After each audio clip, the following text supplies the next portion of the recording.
আসসালামু আলাইকুম। এডুবঙ্গের অনলাইন প্ল্যাটফর্মে সবাইকে স্বাগতম। আজকে একটি গুরুত্বপূর্ণ বিষয় নিয়ে হাজির হচ্ছি, সেটা হলো যারা ডিগ্রি প্রথম বর্ষে পরীক্ষার্থী আছো, তোমাদের অর্থাৎ 21-22 শিক্ষাবর্ষ প্রথম বর্ষে ফাইনাল পরীক্ষা দিয়েছো, তোমাদের ফলাফলটা কবে প্রকাশ হবে?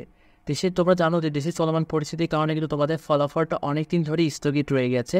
তার উপরে আরও একটি বড় বিষয়, জাতীয় বিশ্ববিদ্যালয়ের যে উপাচার্য স্যার, তিনি কিন্তু নিজেই পদত্যাগ করেছিল এবং নতুন উপাচার্য স্যার কিন্তু যোগদান করেছে 28শে আগস্ট থেকে, এবং জাতীয় বিশ্ববিদ্যালয়ের সকল কার্যক্রম কিন্তু চালু হয়েছে 1 সেপ্টেম্বর থেকে উপাচার্যের নির্দেশে।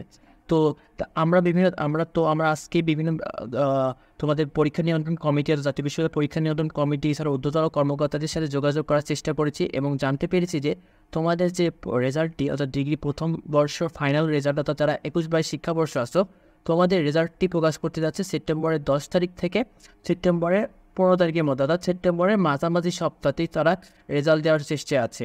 কারণ তোমরা জানো যে যারা ডিগ্রি ভর্তি হবে তাদের রেজাল্টটা কিন্তু প্রকাশ করবে খুব শীঘ্রই। সেই সাথে যারা ডিগ্রি দ্বিতীয় বর্ষ আছে তাদের পরীক্ষার রুটিন দেবে। তো সব মিলিয়ে তোমাদের রেজাল্টও কিন্তু সেপ্টেম্বরের মাঝামাঝি দিতে যাচ্ছে। আমরা সর্বশেষ আপডেট অনুসারে এটাই জানতে পেরেছি। তো যে কোনো ধরনের আপডেট ভিডিও পেতে অবশ্যই আমাদের চ্যানেলটিকে সাবস্ক্রাইব করো, আর আর অবশ্যই এই ভিডিওটি বন্ধুদের সাথেও শেয়ার করো। আর যে কোনো ধরনের কনফিউশন থাকলে অবশ্যই ভিডিওতে কমেন্ট করো, আর চ্যানেলটিকে সাবস্ক্রাইব করতে পারো না, কারণ যে কোনো ধরনের আপডেট ভিডিও অবশ্যই সবার আগে পেয়ে যাবে।